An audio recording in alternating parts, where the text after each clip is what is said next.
We're embracing the sanctity of space with Ali and Ava, and we're facing rebel dread at the hands of the Batman. I'm Van Connor. And I'm Zehra Phelan, and this is your 7-day guide for all things movies. Boom.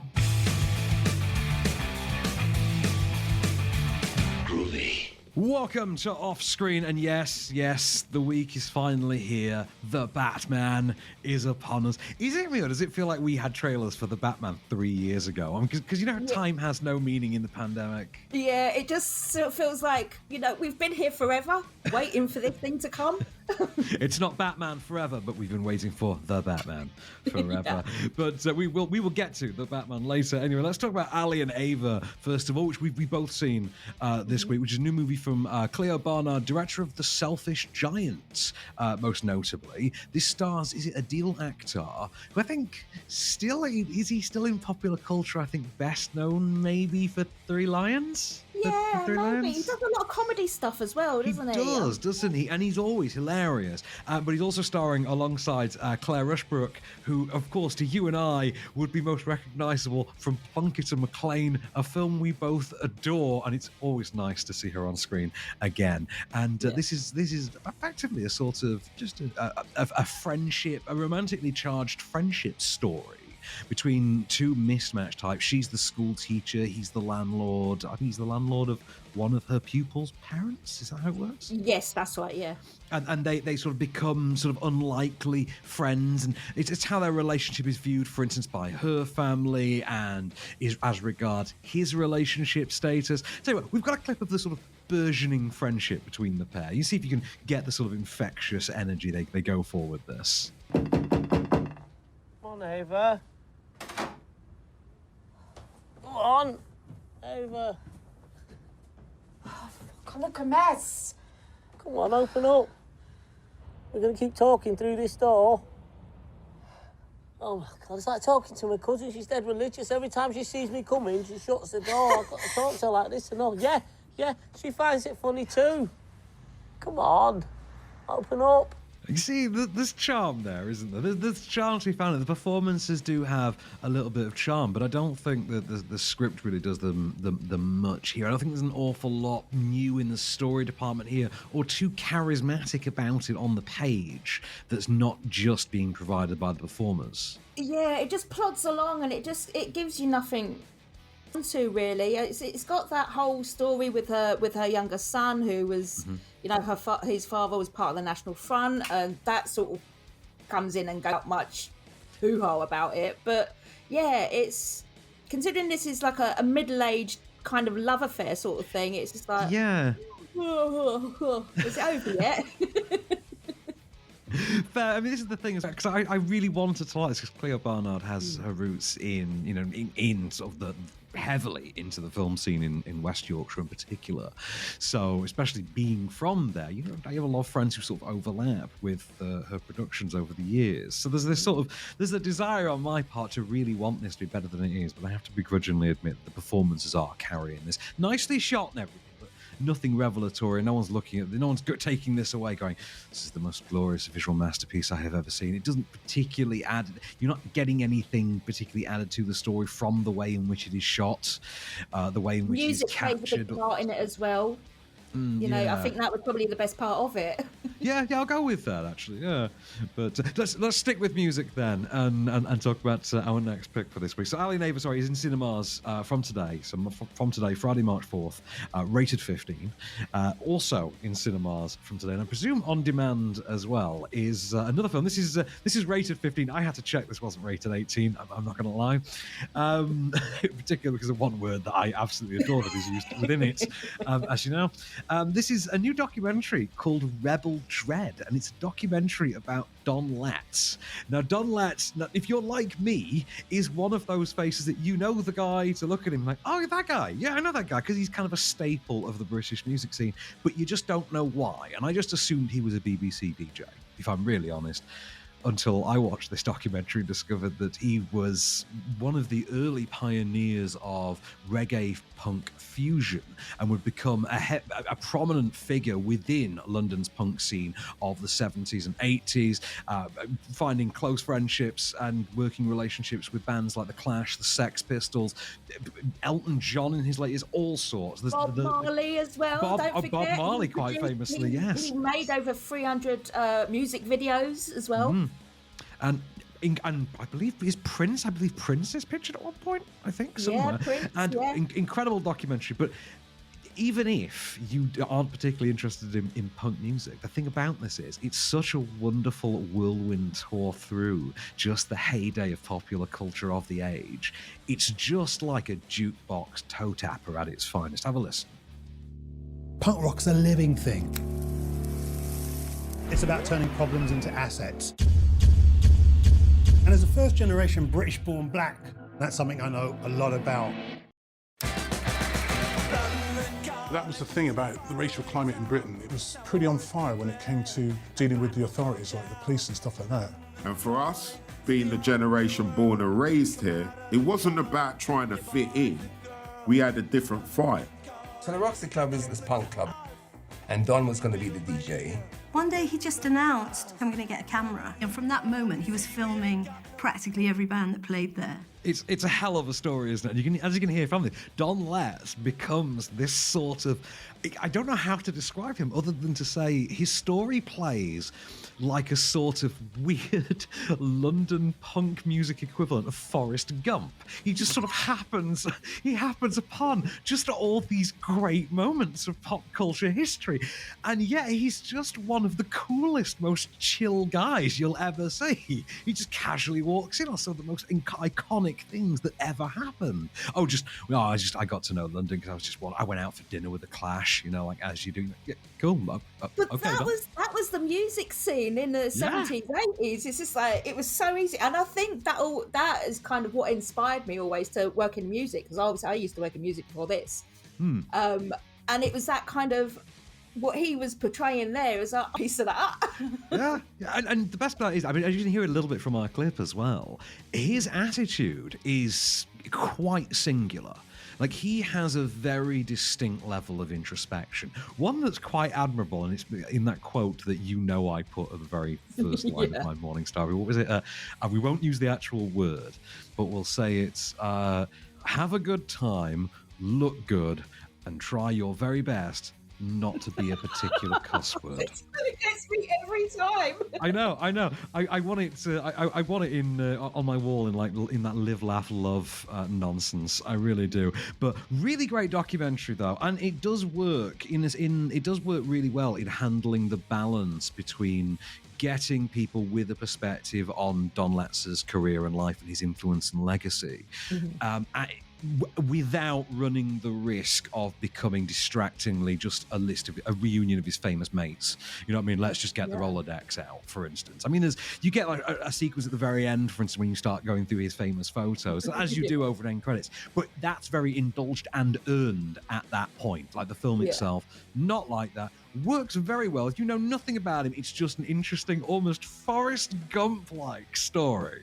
I had a whale of a time with it. 2 massive thumbs up from me, Zehra. What did you think of this then? Oh, I'm on the same page as you, mate. Absolutely loved it. So that's Rebel Dread, the Don Letts story that is in cinemas and I hope on demand as well from today, Friday, March the 4th, rated 15, surprisingly.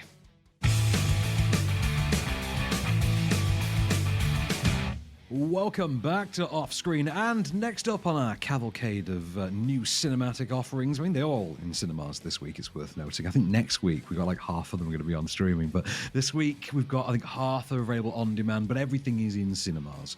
So we're going to continue that streak with The Sanctity of Space, new documentary that's out today, a new Dogwolf documentary. So it usually comes with, Dogwolf being the label that they are, means their badge usually comes with the sort of minimum quality requirement, which is a nice guarantee guarantee to have in this day and age, if we're being honest. Like, that label handpicks their offerings.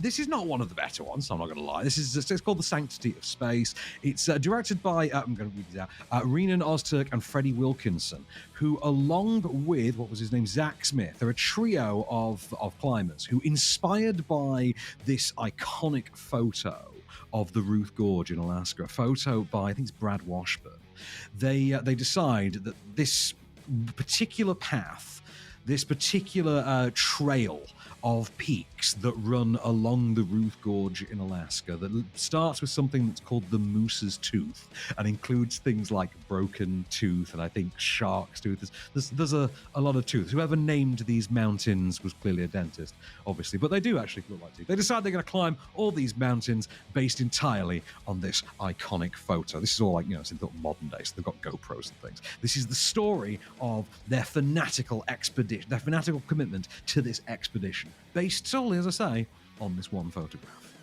I think it's important to point out that there is something that happens to both the brilliant climbers and the bum ones, and that's tough luck. I've never believed in what I call Russian roulette climbing, which is going into a place where you have constant danger over which you have no control at all. I think one of the reasons that we're still here and chatting with you today is the fact we refused to take that kind of chance. That's actually archival recordings of Washburn himself there.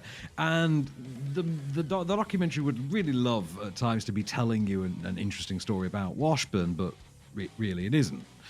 And then what you're left with is a climbing documentary. Like, okay, cool. Well, I know that these can be quite good. I've seen Free Solo. I've seen, arguably the gold standard of recent times of what you can do with a climbing documentary, But you've not got that, of course, because this has been filmed more as a sort of on spec, on the ground, gritty, ramshackle. We're just going to do this with a couple of GoPros operation, and then maybe there's some stock footage applied in afterwards. The problem is these aren't especially interesting guys when it comes to filmmaking. Like, they don't seem to realize that their obsession with climbing is not quite the focal point of this movie. That that's the framing device effectively for allowing us to explore something else, allowing us to explore commitment or obsession or family dynamics or something like that. At one point, this expedition gets scrapped entirely because one of these guys, who co-directs this incidentally, gets actual brain damage, goes home, goes into rehab, and they resume against like medical advice and things, they restart the expedition months later. Do you know how much screen time gets devoted to that? 5 entire minutes at best. That's how interested they are in anything that's not this. I mean, sat there thinking, okay, well unless you're shooting, wouldn't it? That's the movie, isn't it? That's that story. That overcoming adversity, that's the drive to conquer this mountain powered me through this absolutely life-threatening injury. That's a story. This is not that story. This is about guys climbing the mountain. And maybe they should stick to climbing the mountain and leave the filmmaking for somebody else. I think so. They reached the peak, but they never quite planted their flag. But let's talk then. This is one. We'll let you lead the way on this one because I'm going to take a run up. I'm going to pause. I'm going to flex, and then I'm going to run up. So this week, Ms. Phelan, is the long-awaited release of Matt Reeves's The Batman, starring Robert Pattinson, starring Zoe Kravitz, starring Colin Farrell, Paul Dano, Jeffrey Wright.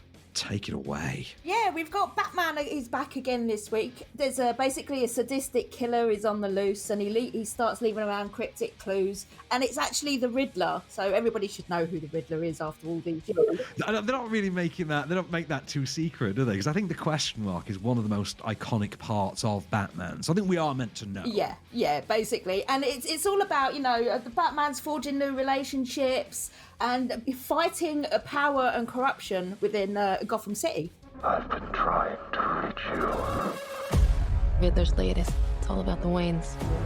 If we don't stand up, no one will. You got a lot of cats. I have a thing about strays. The bat and the cat. It's that nice ring. A new friend of yours? I'm not so sure. I'm just here to unmask the truth about this cesspool we call a city. You're part of this too. Hands up! Stay still! How am I a part of this? Oh, you're really not as smart as I thought you were. Bruce Wayne. Now, I'm really glad that you pointed out the fact that it said that it's set in year 2 specifically of Batman, because that effectively means that this is, and also works as, effectively an alternative of The Dark Knight.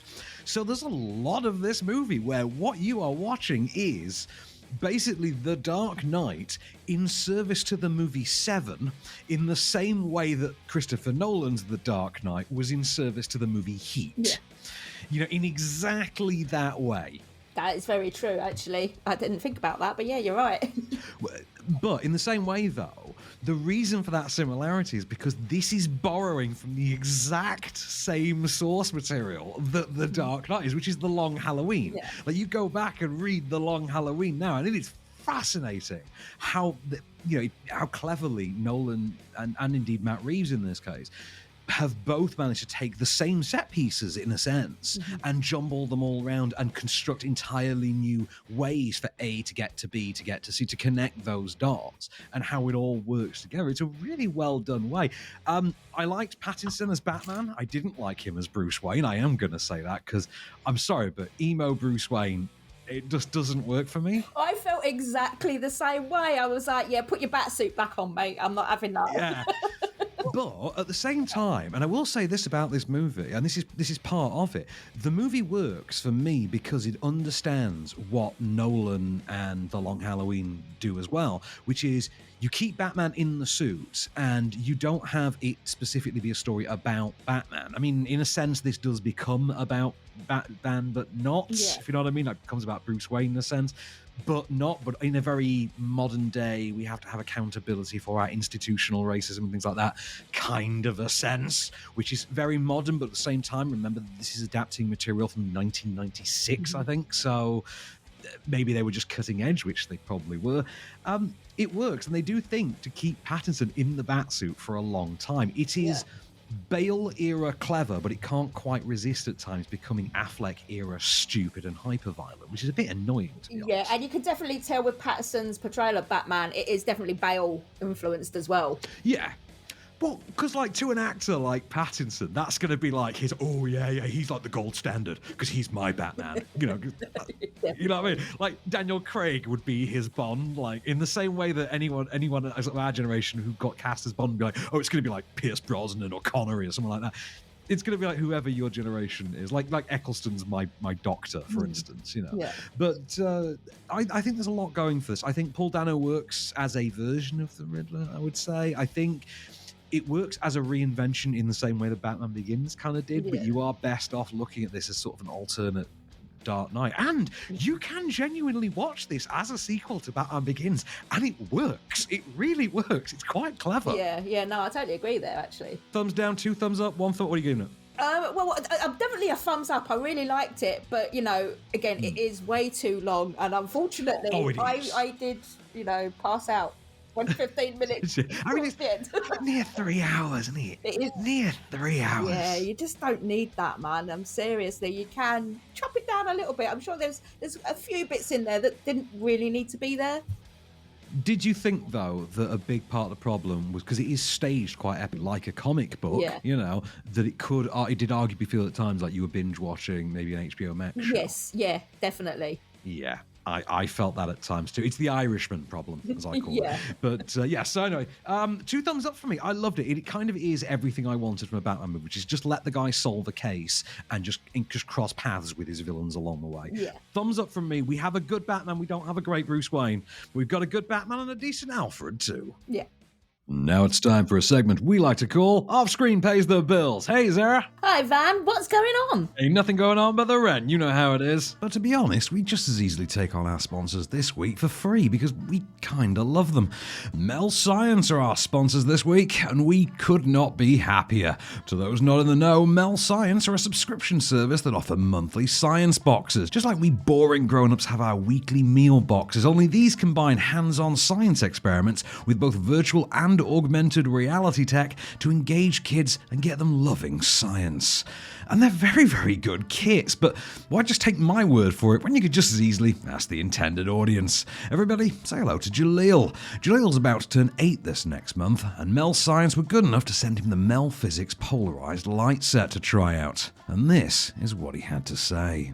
All right, Jaleel, what is it that you learned from the science kit? When you have the polarized glasses on, less light goes through and you can look at the light bulbs longer. Would you say that this was a fun kit and that other parents should get it for their kiddos? Yes. What do you think kids will like about it?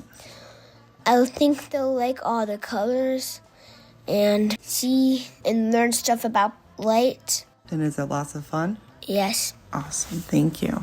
Thank you, Jaleel. Jaleel and his brother now want many, many more of these, and rightly so. Best of all, if you'd like to give Mel Science a try for yourself, which you absolutely should, you can get 60% off for the first month just by going to melscience.com and using the promo code OFFSCREEN. Thanks again to Mel Science, education disguised as entertainment. Rock on.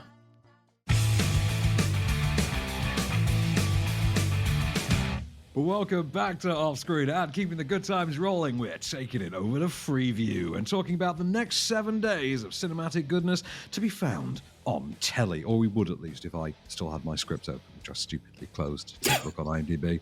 But okay, we're going to start then tonight, BBC One, 11:35, Zehra. I love this movie. I don't know your thoughts on it. I haven't asked you about any of these yet.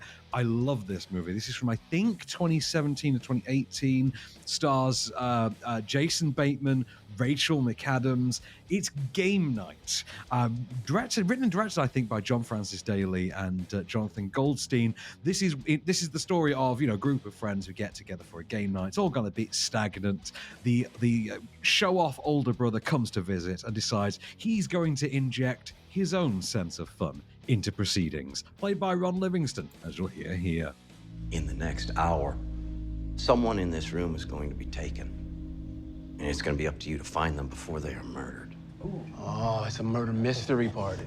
Not just any murder mystery. I found this company, they do it super real. They use legit actors. You're not going to know what's real and what's fake. Fun! But that's not all. Because whoever finds the victim wins the grand prize. The keys to the Stingray. What? Wow. Just the keys? No, Ryan, the whole car. Oh, yes! Oh, man. You're so lucky I brought you to this game night, not one Max to Annie's. Hey. No, I just mean because this is better. Oh. Billy Magnussen there, and I thought this movie was so fun that it actually made me not despise Billy Magnussen for like 10 entire seconds, which I thought was actually impossible. I mean, Billy Magnussen, wow. Okay, so game night, that is Friday night on BBC One. On to some James Gunn action for Saturday night, though. You know me, Zehra, I love a James Gunn movie. I especially love it when you apply that dark and twisted mind to what if Superman but evil. It's Brightburn, 10:35 Saturday night on Film 4. Did you see this one? This is what, about 3 years ago, Brightburn? 2019? Yeah, I think so. Yeah, I did see it, but I mean, when I saw the script, I had to look it up because I couldn't bloody remember, so it obviously didn't make that much of a mark on me. I thought this was really cool. It wasn't as big a deal as I expected it to be, because I thought his because I think he only produces this, but it's sort of the story by him and written by him, and he only produces it, but it's directed elsewhere. Really good, though, performance from especially Elizabeth Berkley as the sort of Martha Kent of this scenario, and one for the Peacemaker fans, you will spot Jennifer Holland in there as well. On to Sunday, 9 p.m. on BBC Two, a movie that fell through the cracks. I think this came along like 2 minutes before COVID did, back in 2020. And it's 9 p.m. on BBC Two. It's Misbehaviour, with an all-star cast that includes Gugu and Barta Raw and Keira Knightley. And it is about the protest the feminists staged at Miss World when it was held in London in, I think it was the late 60s, including Bob Hope, who's played here by Greg Kinnear, hosting, and the absolute riot that ensued. Here's a little snippet of Keira Knightley arguing feminism with her mum in that very, very Keira Knightley way, because you know she can't resist a period piece. And while you're off with your fanatics, Gareth and I are looking after your daughter. Seems to me liberation just means getting someone else to do your job for you. So you think it's all right, do you, that one half of the world has all the power and the other half just has to lump it? Oh, don't be so melodramatic. Don't be so blind.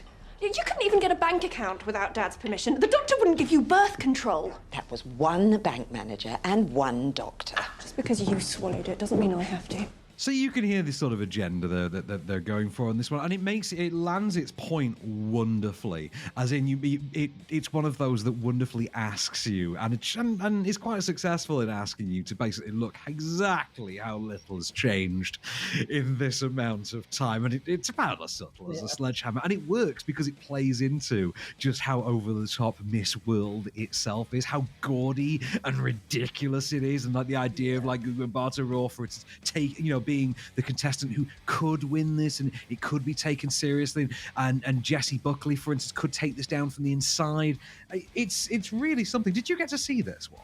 Yeah, I did. Long after the fact, long after it came out. But again, I wasn't really that bothered because it's Keira Knightley. I know she's such a divining figure, isn't she, in all these things? But Keira Knightley's side I thought was worth watching. Here's one I think you must have something of an affinity for, at least in its place in culture. Monday night, then, Zehra, 9 p.m. on Paramount. Young Guns 2, Blaze of Glory. Come on. Yes. I do. I mean, I vaguely remember it. I know I've got the first one, but I can never remember the second one that well. The weird thing is, the second one is the one that everyone actually remembers, and the first one is the one that no one's ever really seen. It's kind of like Back to the Future in that way. Like, everyone's always seen Back to the Future 2 or 3. No one ever sees the first one. And Blaze of Glory, which seems to be a subtitle that's kind of been added years later. It was just Young Guns 2 when it came out. This is the one with the Bon Jovi soundtrack that looks like a music video of the era and is more the story of Billy the Kid, whereas the first movie was kind of an origin story for Billy the Kid. The sequel picks up years later with the surviving members like Kiefer Sutherland and Lou Diamond Phillips reuniting, and this is more about the legend, just the straight legend of Billy the Kid, as played wonderfully by the great and unfortunately now it seems anti-vaxxer Emilio Estevez. That's sad. Who's replaced him on the Mighty Ducks? Is it Josh Duhamel, I think, or? I think it's Josh Duhamel's replaced him, I think, on the Mighty Ducks show. I think so, yeah. Yeah, that's sad. Oh, Coach Very Bombay. sad. I was like, no, my heart used to belong to Emilio Estevez. I know, and also, could they not have just chucked money at Joshua Jackson if they needed a replacement for Coach Bombay? I mean, come on. Anyway, on to Tuesday night. This one's quite recent. This was, I think, 2018. Because I remember watching this, rewatching this, in fact, on a flight out to New York in 2019. It's Can You Ever Forgive Me, which you may remember from the awards season that year with Melissa McCarthy and Richard E. Grant.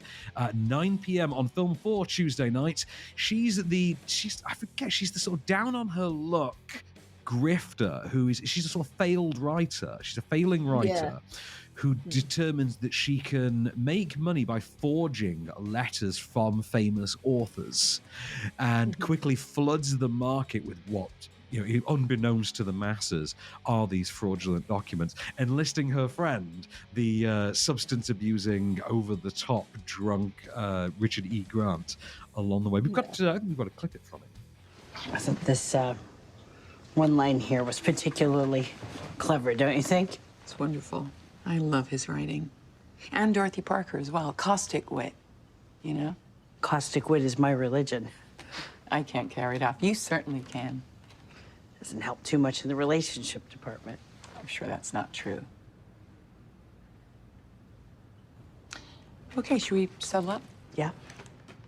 So this was an Oscar baby, and this got nominations for both Richard E. Grant and Melissa McCarthy. Did Richard E. Grant win this? I can't remember. I can't remember.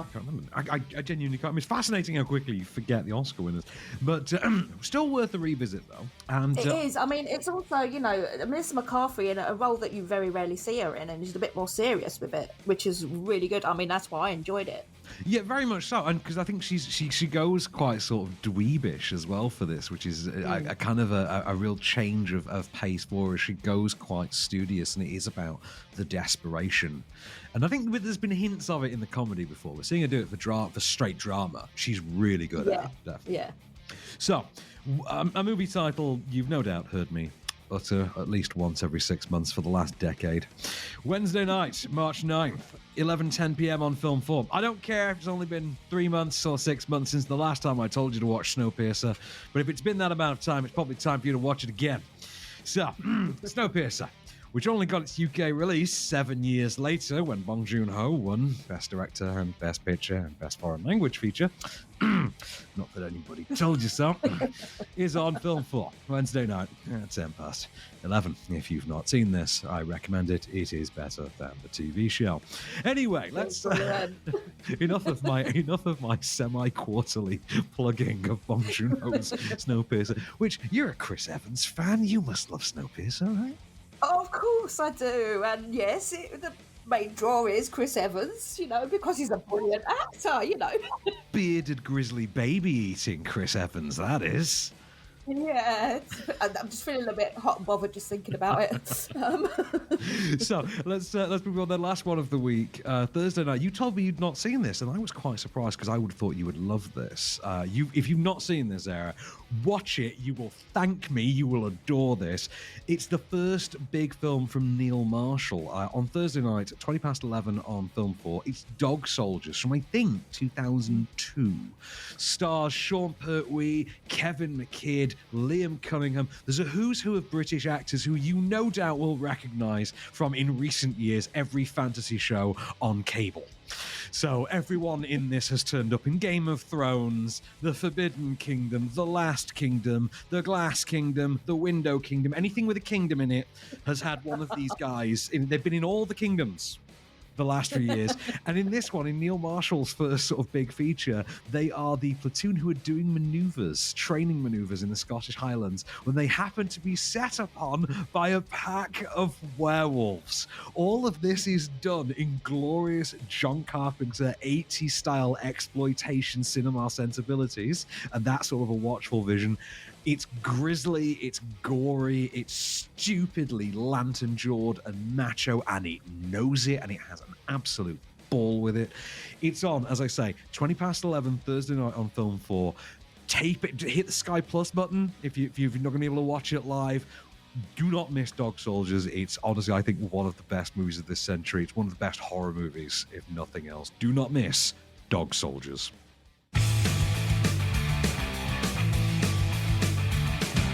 Welcome back for one last ride off screen, and our first offering in the streaming disc, in the screens department. We need a name for this. Screens? Home screens? It needs to differentiate from. We'll think small of something. Small screen. Small screen. Go with small screen. Yeah. Our first offering on the small screen this week comes via way of Amazon Prime from today. And it's a new documentary, would you believe it, directed by Amy Poehler, of all people. And it's Lucy and Desi. It's an exploration of Lucille Ball and Desi Arnaz. Recently, of course, seen depicted on screen by Nicole Kidman and Javier Bardem in the now Oscar-nominated Aaron Sorkin movie, Being the Ricardos. You saw Being the Ricardos, didn't you? Yes, I did actually. I had a link while I was in Saudi Arabia, so I watched it from my hotel room. Nice. And I will say, we've got a clip for this, and one of those things that always hits me every time I see or hear Desi Arnaz is just, yeah, there really was no one else on earth but Javier Bardem. Of course. In that role, wasn't there? Have a listen for yourself and you tell me. My parents had these audio tapes. Hello, hello. Hi there. He said, that's Lucille Ball. And I said, oh man, that's a hunk of woman. I was madly in love with Desi. I've never felt that way about anyone before. No one wanted him to play my husband because he was Cuban, and they wanted a real American couple. The only reason I Love Lucy exists is because they wanted to be together. A cubita bella. L'chaim. It does kind of go to show you just how well cast they were actually for the Sorkin movie when you hear the actual clips and the way they were depicted, as being just intoxicatingly in love with one another. Yeah. But you know me, I love a good Gomez and Morticia vibe. I do. That's my hashtag relationship goals. But right, okay. Also available to stream from today. Via Disney Plus. Like, we've got the next 3 are going to be by Disney Plus, by the way, and these are all from today. We've got Matthew Vaughn's reboot of the X-Men series from back in 2009. It is the 1960s set X-Men First Class. You must have enjoyed this one back with its James McAvoys and its Michael Fassbenders. This has got Zehra Phelan sexy time written all over it. Oh, hell yeah. Oh, my God. I don't care what anybody else says. I love this reboot series. I think this is regarded as a quite well done reboot because it gets the tone. It's a standalone film. It's got its swinging period vibe, and it's just an entertaining movie in its own right. I don't think anyone has any axe to grind with this one. Oh, no. I just remember people always not being that favourable for this. I actually wish there were more like this. Like, this is kind of, to be honest, this is how you should do the Fantastic Four, for instance, which is commit to the bit. Just commit to the bit and stop worrying about it. Just delve in and stop worrying about how silly this is. Just lean in. Which is why I'll always go to bat for Fantastic Four: Rise of the Silver Surfer, also on Disney Plus, which contains the epic line of cinematic dialogue: "Victor, only the surfer can stop the destroyer, but he needs his board." Anyway, also on Disney Plus from today is Tinker Tailor Soldier Spy. Remember this one? Oh, this was an awards darling like a decade ago, wasn't it? It was, but I don't actually remember being able to make it all the way through the film. Every time I've tried to watch it. All the time I've tried to watch it, I'm out like a light. It is. Don't get me wrong. It is one for the dads, isn't it? It is. Yeah. It's one for the granddads, I think, at this stage. But Gary Oldman, Tom Hardy, I think, is in it. Who else is Tinker Tailor now? All-star cast. I can't remember anyone but the two of them. But on Disney Plus from today, also, and this is a cheerful one for the season. If you've been having seasonal effectiveness disorder, or whatever it's called, and want cheering up, you might do well to avoid Ken Loach's I, Daniel Blake, which is available on Disney Plus from today, which is a brilliant movie. But it is half depressing, and is the acclaimed story of, imaginatively enough, Daniel Blake, who takes on the system when he finds himself basically restrained under a conservative government that seeks to exploit the poor and just drive them further and further into poverty, as you can hear here. You must commit yourself to spending 35 hours a week looking for work. Now, that can be newspapers, agencies, and online via the Universal Job Match. But you must prove that you've done this as well, mind. I've been told by my doctor I'm not supposed to go back to work yet. Then you should apply for employment and support allowance. I have. I've been knocked back by some quack, and now I'm trying to appeal. OK, well, that's your choice, Mr. Blake. No, it's not my choice. I've got another form of income. This was a real barnstormer. I mean, it's as relevant today as well as it was was it 2016, I think this came out? Oh, 5 years. I think it's as far back as 2016. And it's surprising how little resonance this has lost. Because I think I caught this on TV quite recently, on BBC Two or something. And it's like I say, this has lost no relevance or resonance whatsoever. And it's fascinating who the people are who are still around 5 years later in power. Just saying. Just Ken Loach material, should we put it that way? Oh yeah, it's definite Ken. Yeah, definite Ken Loach. Yeah. No one's picking this as a date movie. You know what I mean? Like, worst date movie ever. Worst date movie this side of the Human Centipede. Let's put it that way. Oh wow. Yeah.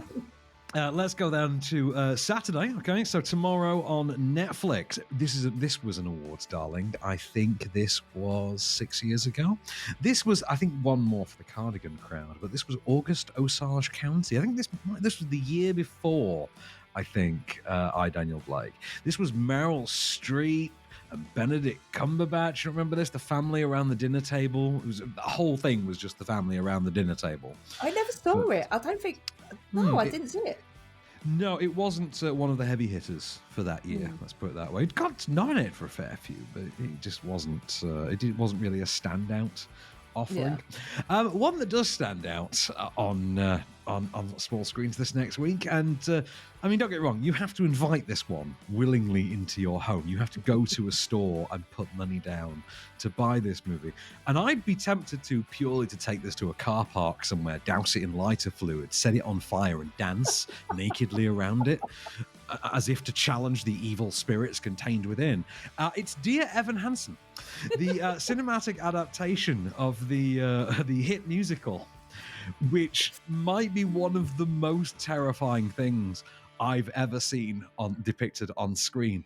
And for this to only come a year and a half after Cats, shows you that not only is there a hell, but it's possible that we already live within it.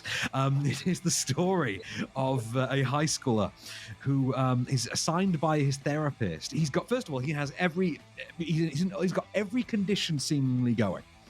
Right, he's annoyingly non-specific within the movie about what his diagnosis is, where on the spectrum he sits, or anything like that. It's a grab bag of conditions that's just convenient to whatever the plot requires at a moment's notice. Okay, so he's OCD 1 minute, suicidal, and he just jumps. Right. Anyway, his therapist, who's apparently the worst therapist in the world because he's just narrowed it down to 36 conditions, it seems, has assigned him to write these letters to himself. Hence the clever title of the movie, Dear Evan Hansen. Anyway, one day he gets into it with another kid at school who takes one of the letters from him because for some reason he types these out and prints them on communal printers in high school, because he's a dumbass. Anyway, so the bad kid takes one of the letters, and then wouldn't you know it, he's suicidal too. So he not only tries but succeeds in taking his own life whilst he has this letter upon him, only for his grieving family to then assume, oh, they must have actually been friends. Like, we didn't know he had any friends. That's so touching. You're the only person that knew him. And Evan Hansen, because he's the worst, goes along with this because he fancies the dead kid's sister. Here's a clip. Oh, by the way, this is a musical. So you just didn't eat last night? I wasn't hungry. You're a senior in high school. You need to be able to order dinner for yourself. You can do it all online. You don't have to talk to anybody. Okay, well, that's not true, actually, though, because the credit card's expired, so you have to meet the delivery person at the door. You have to pay them with cash at the door. You have to greet them. You have to figure out the proper greeting. Okay. This is what you're supposed to be working on, sweetheart, with Dr. Sherman. Have you been doing those letters he wants you to do? Dear Evan Hansen. I mean, I've been trying to. Those letters are important, honey. You have to keep working. We can't go back to where you were last year, right? Dear Evan Hansen, go away. Sincerely, Van Connor. Also on small screens this week, though, Tuesday, Netflix are offering up Surf's Up 2 Wave Mania. Do you remember Surf's Up, Zehra? Do you remember the first? No, it doesn't even ring any bells, mate. I'm sorry. The animated penguin movies from like 2007, like a DreamWorks type one. But this one has been co-funded. This is a sequel to one from 2007, I think, that's been co-funded by the WWE. So they have actual wrestlers playing animated penguin versions of themselves. Like Cena is in this. There's like a whole roster of Triple H and people like that, all in this. So worth watching for a laugh, I guess. That's Tuesday on Netflix. But next week's going to be quite interesting.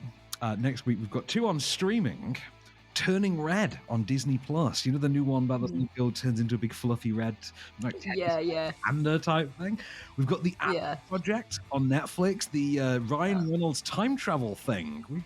That looks fun. Does he hang out with his own child self or something, I think? Yes, he does. He does, yeah. We've got Red Rocket, a new comedy from the guy who brought us Tangerine and the Florida Project. That looks wacky, but not quite as wacky, perhaps, as Sideshow. A British movie set in the world of stage magicians. Going to be an interesting one next week, I think, definitely. But for now, that's all we've got time though. For now, in which case, this has been Off Screen. I've been Ben Connor, and I've been Zehra Phelan, and we shall return.